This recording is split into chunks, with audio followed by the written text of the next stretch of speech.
What's up, guys? MMAGAME here, bringing you another video. This video is going to be the fight recap, UFC 166.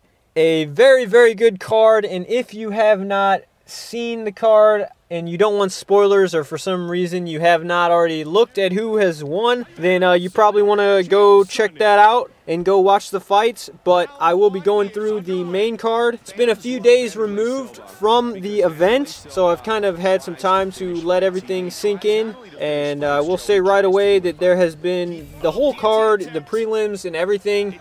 Almost pretty much every fight has pretty good. I would have to say you had finishes in the prelims, a bunch of finishes, a few decisions, but overall this was one of the better cards in a long time. We'll start off with the first fight, which in my opinion was probably this was actually one of my personal favorite fights on the card. Dodson versus Darrell Montag. This guy was his first fight in the UFC, I believe, and he went up against John Dodson, who in my opinion is pretty much the best flyweight.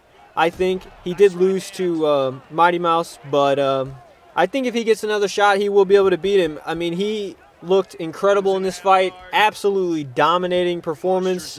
He knocked the guy down early multiple times and then just finished him with a I believe it was a left hook or a straight left. Either way, I mean, this guy's knocking people out at 125 pounds, and I just love his style.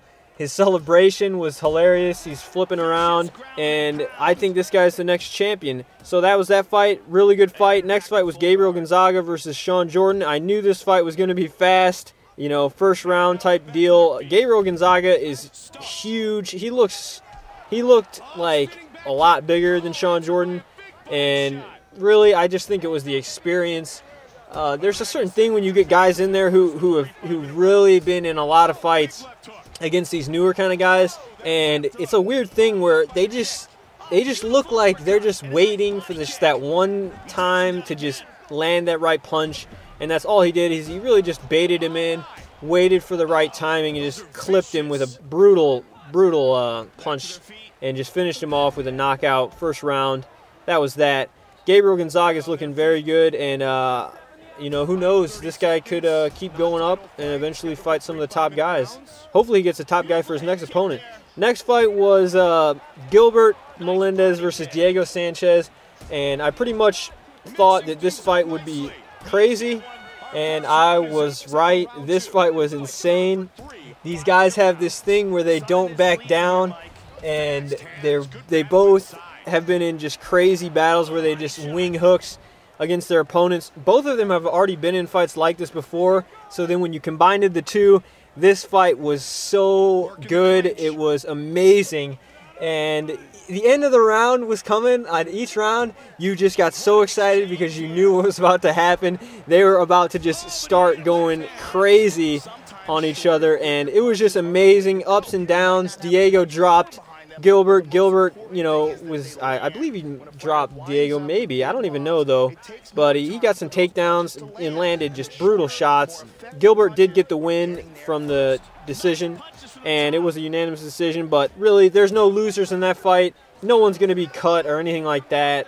I mean, they got fight of the night. I mean, they're both winners. Diego's a beast. They're both warriors. I got, you know, the most respect for those guys. I mean, that was just amazing fight. So the next fight was Daniel Cormier versus Roy Nelson. I was rooting for my boy Roy Nelson, but man, Daniel Cormier just has that wrestling style where, you know, you really have to somehow stop that dude from putting you up against the cage. He's got a style. His style's leaning toward like a Randy Couture type style, and it's very effective. You know, I'm sure he has watched what Randy Couture was able to do, and he mixes in some better striking and just overall a little bit better wrestling, and he's really doing that same strategy where he's just wearing on guys up against the cage and just beating them up.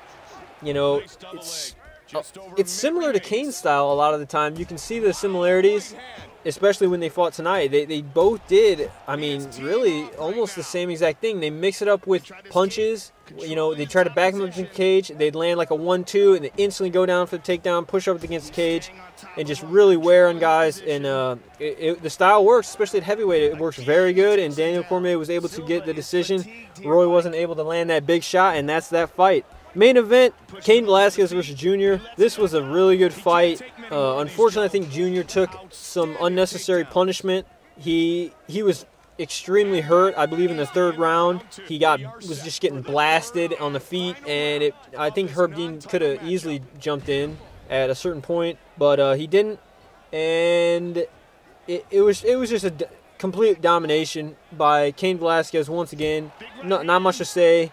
The way he switches stuff up, it's like the right way to do MMA. It's like you switch things up and you keep your opponent guessing. I mean, that's what he did. Junior was never able to get a read on this dude of what he was, you know, gonna do next. It's similar to what John Jones does. It's similar to what all like the, you know, champions do. They mix stuff up. They keep you guessing, and that's what Cain did. Junior was able to land some shots, some elbows, and he had a submission in the late of the end of the fight, but Cain ended up spiking him and head first onto the ground, and then landed a couple punches, and that was the end of it. So Cain Velasquez is the champion. I don't really think they're talking about Fabricio Verdum to fight Cain. I don't think that is very competitive of a fight for Cain, but you never know. Verdum, people have underestimated Verdum in the past. He does have very good striking, very good leg kicks, good jiu-jitsu. The thing is he going to be able to deal with that cage grind that Cain brings, and just that overall just wearing down in a 5-round fight? I do not know. I'm definitely leaning towards Cain if they do make that fight. But that's pretty much the recap, guys. Let me know what you thought of this card. What was your favorite fight? Make sure to follow me on Twitch TV and Twitter. Leave a like on the video if you enjoyed it. Till next time, this has been MMA Game. Peace.